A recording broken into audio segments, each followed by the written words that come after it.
זה בושה וחרפה, תתביישו לכם, תתביישו לכם, בושה וחרפה. That's the sound of the arrest of Dr. Shikma Bressler, a world-renowned physicist who is also one of the top leaders of the grassroots protest against Israel's judicial overhaul. Bressler was arrested early Thursday during the nationwide Day of Paralysis, a day of ramped-up civil protest to which the police responded in kind. I met with Bressler at her Weizman Institute office in Rehovot on Wednesday this week to hear how the co-founder of the Black Flags protest movement originally activated her activist gene. She also told me what she sees as the next steps in stepping up civil disobedience. With her mild, almost professorial manner, she explained that Israel is quickly nearing the point of no return, that things are much worse than most international observers can imagine. So we are in some sort of a civil war. It's not, the way that you imagine it, like big armies clashing in some battlefields. During our lengthy conversation, Bressler also laughingly told me that 3 years ago in her initial protest against Prime Minister Benjamin Netanyahu, she coined the chant, Demokratia. This week, we ask Dr. Shikma Bressler, what matters now?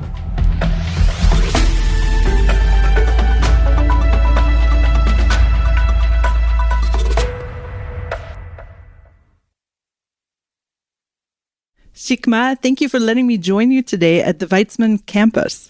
Hello, welcome. Thank you, such a pleasure. It's a beautiful day here after some winter rain and the skies are, still gray, but the grass is green and it's just a pleasure to be in such a nice atmosphere to talk about perhaps some things that are less nice. So Shikma, I ask you, what matters now? Maybe it will sound a bit dramatic, but what matters now is really to save the Israeli democracy, to save the state and nation of Israel. I, as part of my, duties and job in Weizman and being part of a huge international collaboration, I do talk to many people from abroad. And what is clear to me is that people do not aware of the dramatic things that are happening these days in Israel.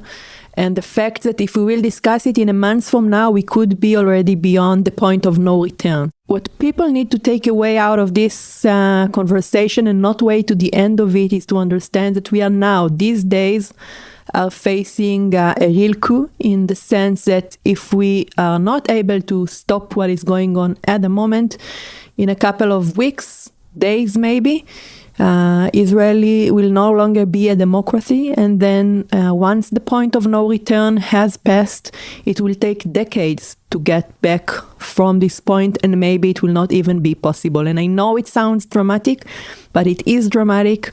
But this is the circumstances. This is what matters now. I think that people are not really fully digesting what is going on, and it is dramatic, and it's happening now. Just to very, very briefly talk about how you are, of course, just an internationally acclaimed physicist and mother of several. How did you just that, obviously, if that's not enough, how did you become active in the public sphere, in the grassroots protesting movement? So just to say, I've never been involved in any civil acts, politics or whatever. I always cared. And as a family, we always cared. And we became active without planning that back in the first days of COVID in March 2020, actually 3 years ago. And what happened back then is on top of all the mess, what was happening in 1 week, the Minister of Justice back then, Ohana, decided to effectively lock down courts just a couple of days before Netanyahu trial was supposed to start. What a coincidence. Yeah. We were, I think, as far as I know, the only democratic and maybe even the only country worldwide where courts were actually locked down because of COVID. And then in the very same week, we were just after an election. And the first thing that has to happen after an election is that the Knesset members has to elect new head for the parliament. And this head of the parliament, which was Yuri Edelstein back then, refused to follow a decision made by our Supreme Court and ran an election. Surprisingly, Yariv Levin, who is now at the top of this judicial overhaul, was telling him not to follow the court decision, so effectively doing criminal acts. At the very same week, out of 3 authorities, we found ourselves with effectively 1. So courts were down, the Knesset was down. If no head for the parliament is elected, the committees of the parliament, whose role is to follow and supervise decision-making by the government, were not formed. So there was no supervision whatsoever on the government decision. Netanyahu locked his own courts, and we were there with just one authority making decision on what back then was thought to be a very dramatic and days.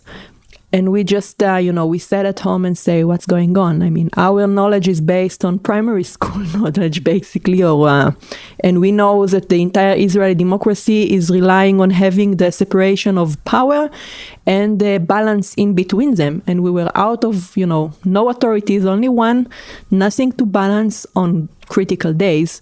And, back from history, this is exactly the conditions that you need in order to make a dramatic change. So we went out back then, basically calling democratia, which you can hear everywhere today.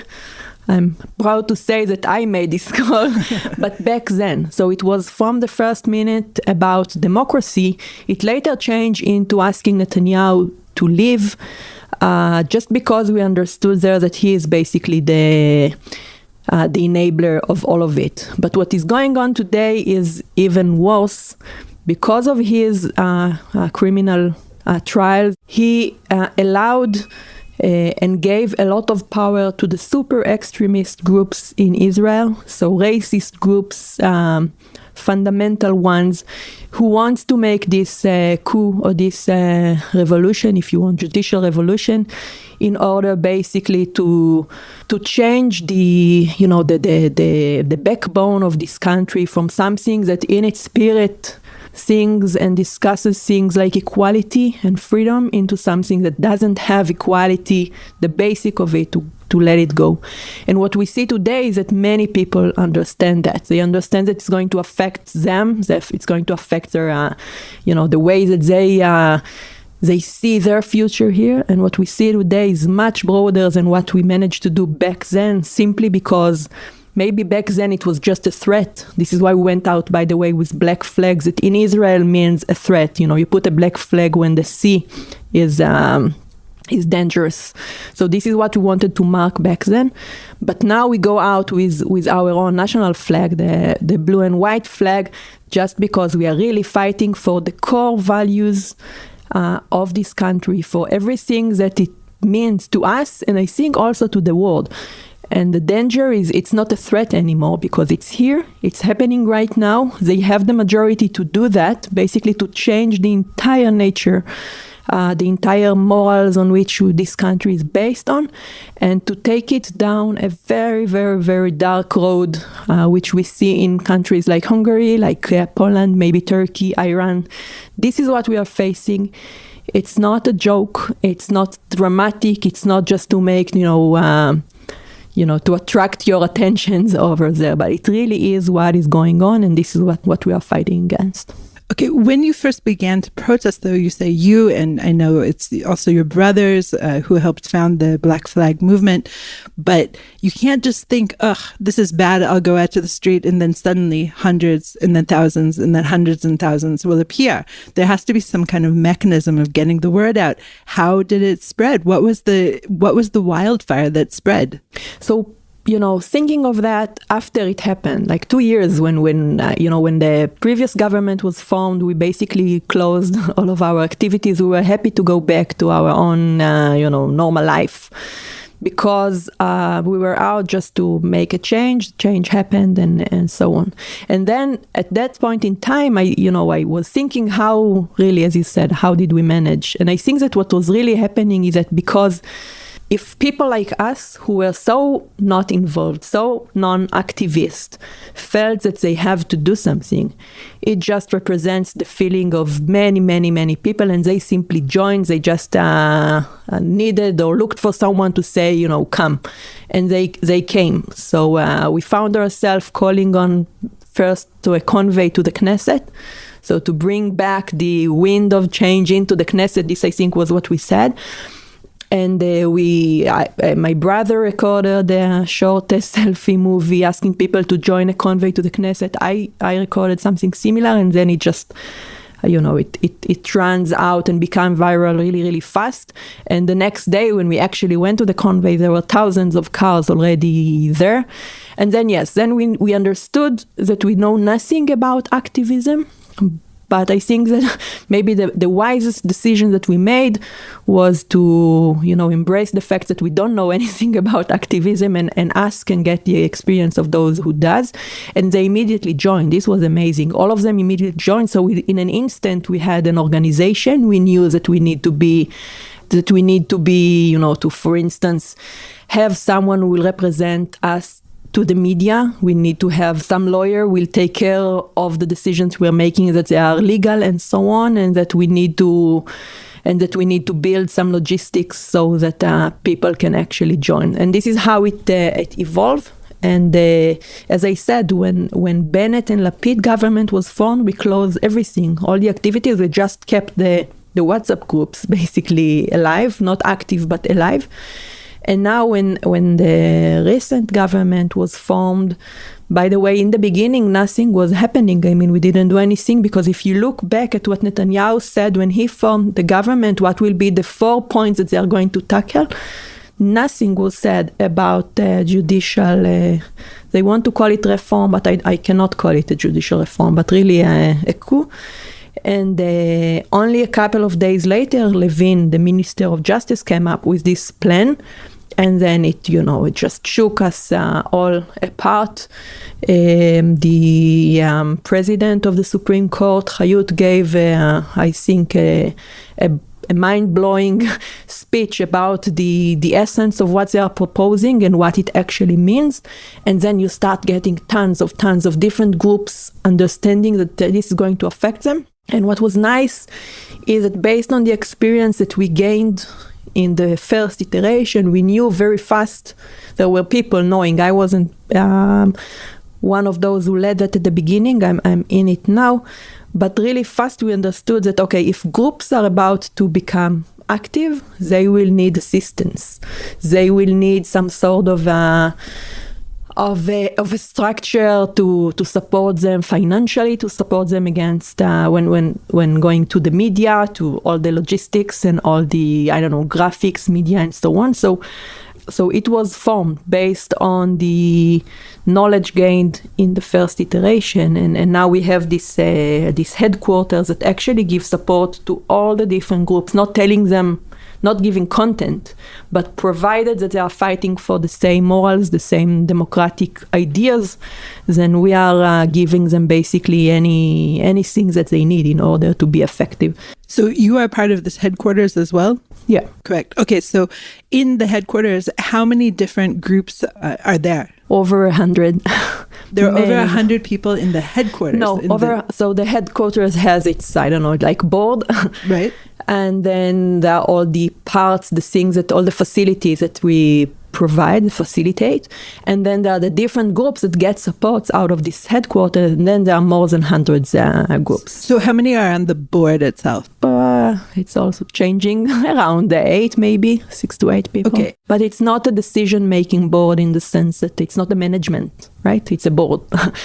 And the groups themselves are those who call to actions. And of course, it's easier for them to call to action when they know that their call will be spread around and whatever they need will be provided. So it's very well organized in this respect, but not managed, which is a big difference. This is a huge thing to get across actually to our listeners, because I think so many people abroad just feel like, oh, the opposition in the Knesset is probably the one who's behind all of these protests. But no, it is the people. So explain a little bit more about how it's the people. It's even more than that. It's not the standard organization in the sense that you take, for instance, I don't know, doctors, medical doctors have their own social union, but the union itself is not part of the protest, but it's a grassroots of some doctors deciding to do something, sending around a call for the others, building the groups from the bottom.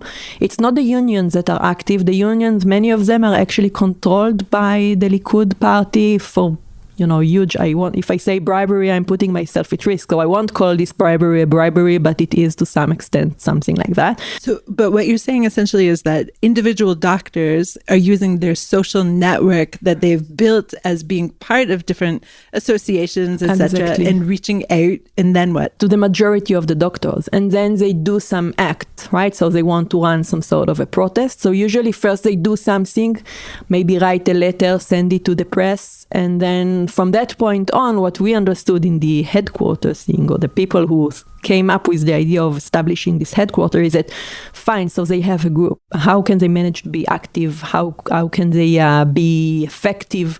Leveraged, exactly. So this is what we try to assist with. Some groups are more organized. Some groups have more facilities on their own, like the high-tech groups. So they obviously doesn't have smaller problems related to money, and so each group, depending on its need, is being supported. But many people, when we call out tomorrow, for instance, we have the first day of I don't know how to call it, but we call it hitnagdut or I think this week you called it a day of strike, shituk or paralysis, we could call it. Something like that. We Every want to week shut it has down a different brand, I think. Yes, we try to keep it interesting to the public and to the press. But anyhow, so you start by calling to do that, and then what you see amazingly is how people, lead their own ideas, their own close friends to do something. So I think that the headquarters, maybe we support all of that, but we are not organizing any of it. Maybe a couple of activities just to set the basic principle, and then you get more than 200 different individual places where actions are being taken. Another amazing example is groups of kids and their parents striking in schools, primary schools, high schools, and so on, just for the same. And they are organized on their own. Once they were there, they needed some posters and so on. So this week would assist with, but the motivation is really, really, really a grassroots, as you said, all over the country. You have to understand from north, really the northest point in Israel, to Eilat, which is the southest one. Different, it's not even about the political, I would call it. I think that when I try to structure it for myself, also thinking for the future, one thing that needs to be understood is that what divides the watershed, let's say, that split our political system, our Knesset, and the watershed that is being now drawn by the people in the streets are completely different things. What Netanyahu managed to do in the last year was to somehow pull the entire political system to a certain watershed, separating between maybe right and left wings, this kind of terminology. What we see in this, they try to, by the way, keep saying that. They try to say that the protest is of the other side. It's the they protest and not us. But if you go and look at the details of the people who are there, so they are holding right and left wings ideologies. They come from literally all over the countries, with some points which are of course weaker for clear reasons, but it's not it's a completely new I think that the protest is defining a complete, is drawing a complete different watershed, and I really hope that at some point the political system will also, adapt this shed. And it's going to be a huge struggle because the current political system, I mean, the fact that it is torn and split in between this right and wing, or we, us and them, is really in favor of what Netanyahu is trying to do. But the people of Israel is completely different. This is why, for instance, if you look at the polls of what would be the result of an election today, you will see that the change is there, but it's not very massive. On the other hand, if you ask people directly whether they support this judicial reform, then you will see that very small minority is actually supporting that. So this revolution thing, this protest concept are not yet translated into the political debate, but it's there. It's completely different, and we are. I hope that we win, and then that we will be able to leverage that into something that will change really the way that the country is running, and will not be torn apart anymore for the wrong thing as Netanyahu is doing in the last decade.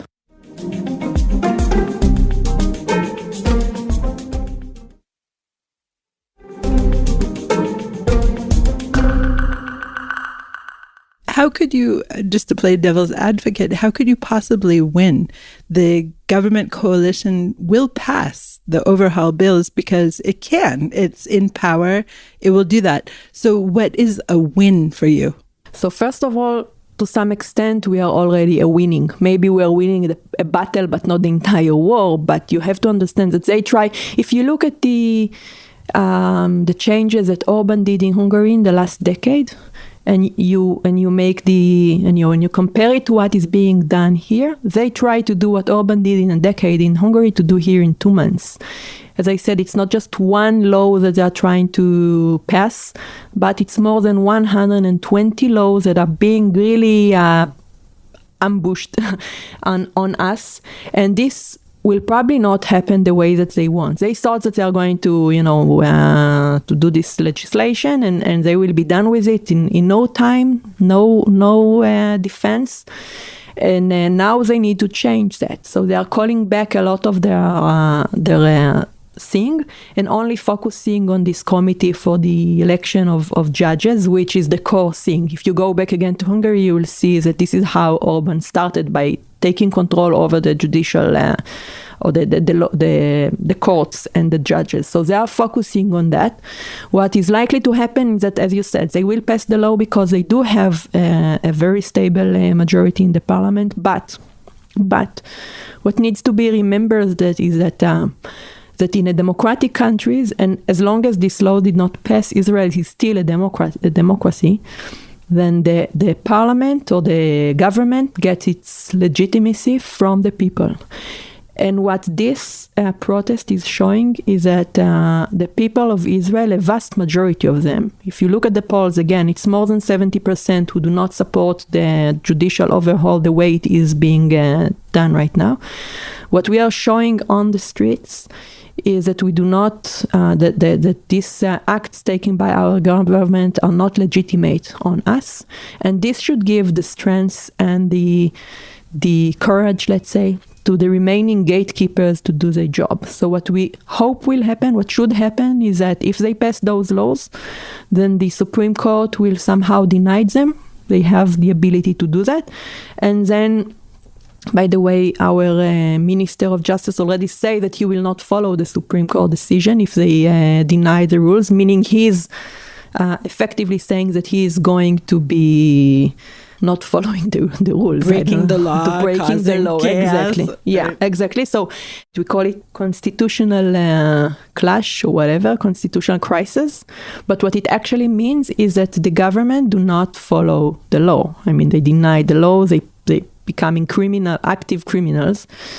And what should happen then is that all the security system, police, army, secret services should stand by the law, because this is their mandate to stand by the law. And if we will be in the streets, if the people will show that we stand by our own laws, then we should win it this way. The bureaucratic part of it, how it actually managed, I mean, it will be the first time for us, so I have no idea. But this is the only outcome that I see possible out of this crisis. The protests are getting increasingly violent reactions, both from the police and from counter-protesters. What you're describing sounds like a civil war. So there are threats for that. I want to say, so I think that I mean the democratic people, those who, thinks of freedom, thinks of human rights as, morals that was fighting for. We have been quiet for too many years. And we have allowed the non-democratic part, the fascist, it was a separate podcast to discuss how did this thing actually grew up in Israel and become the monster that it is right now. But so they are becoming violent. By the way, the protesters, none of them, even though we have been, defined by our own prime minister and his son as terrorists, as anarchists, even though, we ask, they are not following the laws and the decision of the Supreme Court, and they call us anarchists. It's just, changing or turning upside down the meaning of this word.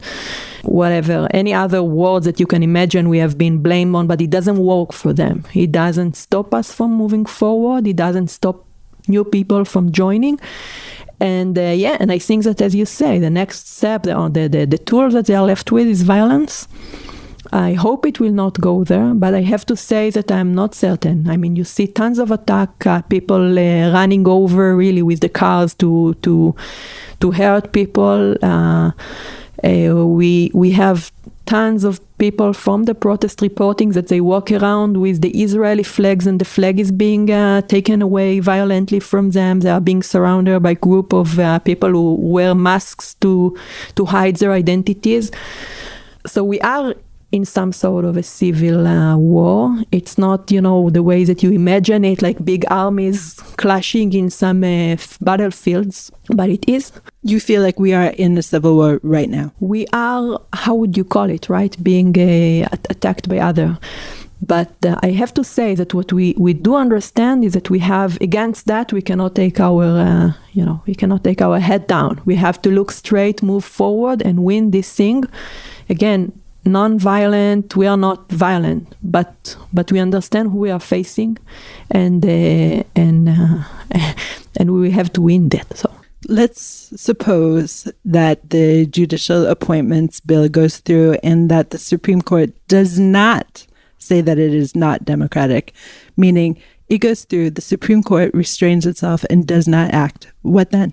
So I think that if these laws will pass, by definition, the Israeli court system will be underneath the political system, the government. By definition, it's not a democracy anymore. And then we will have to, we will wake up one day for something completely different than what we were used to. I think that then what we will see here is that the country conditions fall, goes down quickly. We heard yesterday large groups from the reserve army unit saying that if this happens, they will not serve a dictatorship. They will only. We are here. We all took our oath to protect a Jewish democratic country and not a dictator. I think that we see it already. We will be affected economically very dramatically. We'll be affected basically in every aspect. It may not be happening in one day, but again, if you look at countries that went down this road, their condition, and then it will be a huge and a long battle, which we will all be losing. But it will be awful. It will be awful. You're a physicist, so forgive me for this, but a body in motion stays in motion, right? And the current trend of the legislation of what is going to be passed in the future seems pretty clear. Do you really think that the protests are enough to stop that body in motion? No, I think it was said nicely by Professor Yuval Noah Harari in one of those days. You cannot stop that, and we cannot go back to what was happening, before they started. We cannot go back to November 8th when Levin came. I think it was November 8, when he came up with this. But so in any case, this body is in motion. And now it's on us to decide whether this motion will take us to a much stronger democracy or to a dictatorship or some sort of a dictatorship. So we are not going to stop that, but it's on us. If you imagine a huge train, then, you can change which track it's going to capture. And sometimes it's a very small movement, and it's on us to make sure that it goes in the right direction. We should, the optimistic side, if I can, you cannot run a protest if you don't believe that you're going to succeed, right? What will take you out? So I do think that we are going to succeed, and we will be able to turn the course of life such that we will take the right track. And out of that, we can come up with much stronger democratic. One of the things that we should be aiming at is a decent, a real constitution that defines the roots of this country. So I think that we understand better the problem, but to fix it is going to be so hard. And if we don't manage to prevent this coup from happening, then it will be even much, much, much, much harder. Many, many people are curious how the protest movement is so well-funded. It appears to be well-funded. Yeah, clearly. There are beautiful flags, pristine flags, every protest, and buses and all sorts of... It takes real money to put on a real principled protest. So where's this money coming from? So it's amazing, but the awakening that you see from the people is also reflected into raising funds for it. So, for instance, we opened a platform. We are using a platform for Giyus Hamonim for fundraising from the public, and it already raised, I think, close to 10 million shekels. And this is only the one which is visible because it goes through Be Active platform, and we have a similar platform we just spread over WhatsApp, which raised a similar amount. And then there are also people who vote, if you look at it, we have tens of thousands of people who actually donated. So these are not huge amount. It's not a person who put many million into it, but much, much smaller funds. And then we also have some bigger people who donate larger amount of money because they are high-tech people who has the money and they understand the importance. And there are people who want to promote a liberal and democratic idea. So we also have that. The vast majority of the money comes from donors in Israel. More than half of it, I think, is from this much smaller amount. And people really are there. I mean, and they understand. I think that people, as you said, I mean, it's clear that flags cost money, that building a stage in the Kaplan Street with tons of screens and sound. This is super, super costly. People understand that. And we are here to win. So winning, part of it is also spending money. So now that you have all this money coming in, you must have to face all sorts of issues, such as how do we avoid corruption? How do we be as transparent as possible so we don't fall into the traps that we're fighting against? So I'm happy to say, I'm pleased to say, I'm proud to say that we are not there. So the money goes into, we have this amuta, we call it in Hebrew, and all the money goes... Non-profit? Yeah. All the money goes through this place because you need to have a bank account and you need to have someone who is following it and regulate that, and it has to be visible, transparent. Yeah, thanks.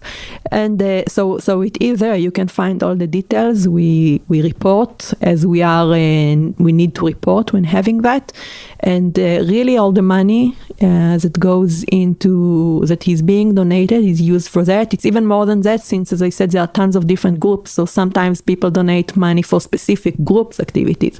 So this money is earmarked for the activities of that specific group, and it is used for that. So yeah, I'm proud to say that we are there. I mean, it's.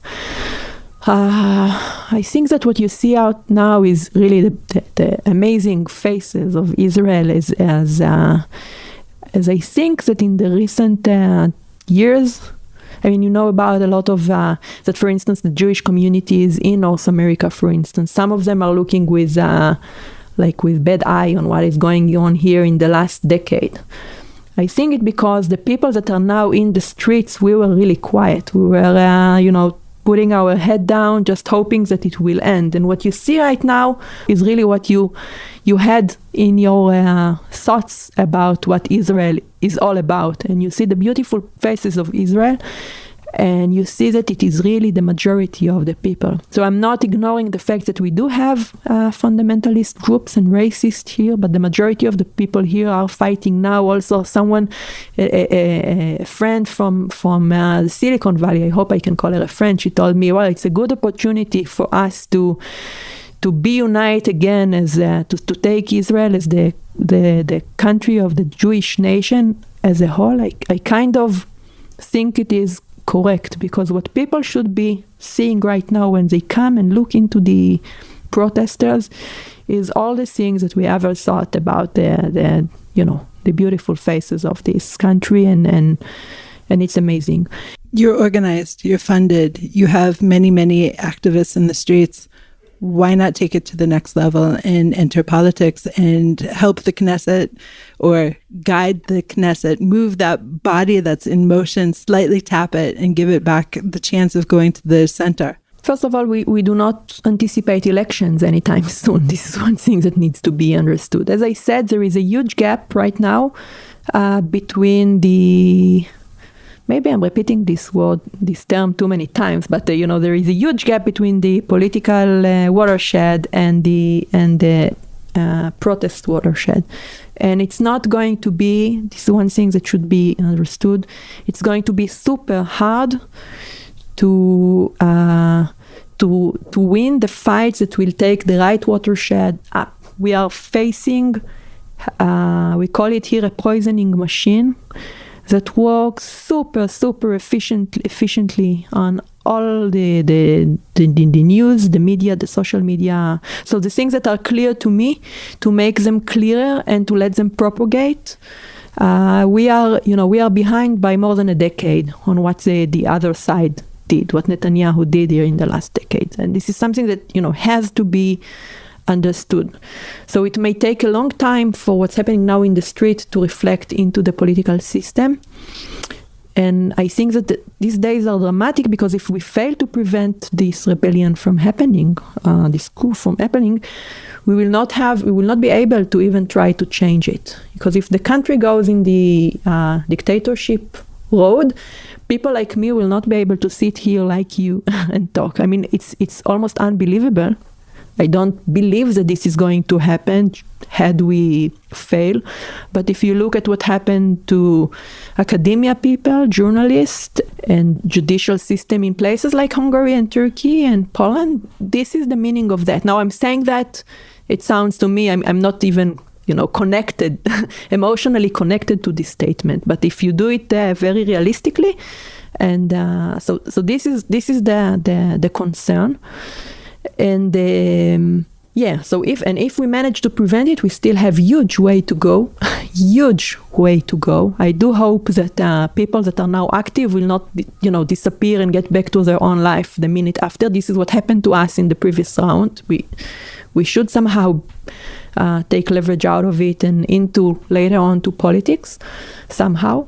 But not yet, is what you're saying. I'm saying that right now the problem is that this is again my own interpretation. If you jump into the political system and establish a government, a party, by definition, you are losing the support. You're no longer the people, the grassroots. You are no longer the grassroots, and you are no longer, because politicians need to, at the end, take decisions. And there are real things that we are divided upon. But in the protest, I'm together with people who had different opinions than me on how the future of Israel should look like in terms of religious and and citizenship. Now we are totally united, because it's the discussion of how conversation and decision should be taken in our country in the future.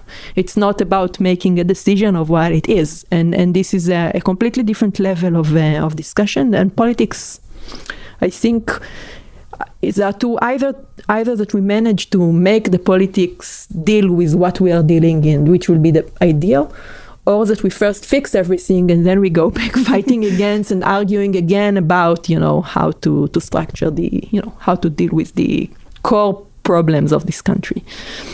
Shikma, it's been such a pleasure speaking with you. I won't take up any more of your precious time, and I really, really appreciate everything you explained here. Thank you so much. Again, I'll end with the same words that I started with. Please be aware that we are going through dramatic days, and it's not a movie. It's our own life. We ourselves do not even believe that we have to fight for our freedom, for our democracy, but this is what's going on. Take example of Hungary, what you know about Hungary, I think. Poland, Turkey, Iran. It's the same track. We did not invent anything. It's all, the book is already written. Actually, 2 books are already written. Let's make sure that our history will be the book that has a happy ending and not a sad one. Amen. After I ended our conversation and pressed stop on the recording, I told Shikma that while her prediction for the future is dire, I'm impressed by her evident optimism that it will be averted. She laughed and quoted her mother saying that optimists and pessimists end up in the same place, so why not be optimistic? This podcast was produced and edited by the Podwaves. Thanks as always to my podcast partner, Jessica Steinberg. Special thanks to political correspondent Tal Schneider for connecting me with Shikma Bressler. A deep bow to Mick Weinstein for his ever-sensible input. Have a comment about this or other episodes of What Matters Now? Email us at podcast@timesofisrael.com. Look for more What Matters Now episodes and subscribe wherever you find your podcasts.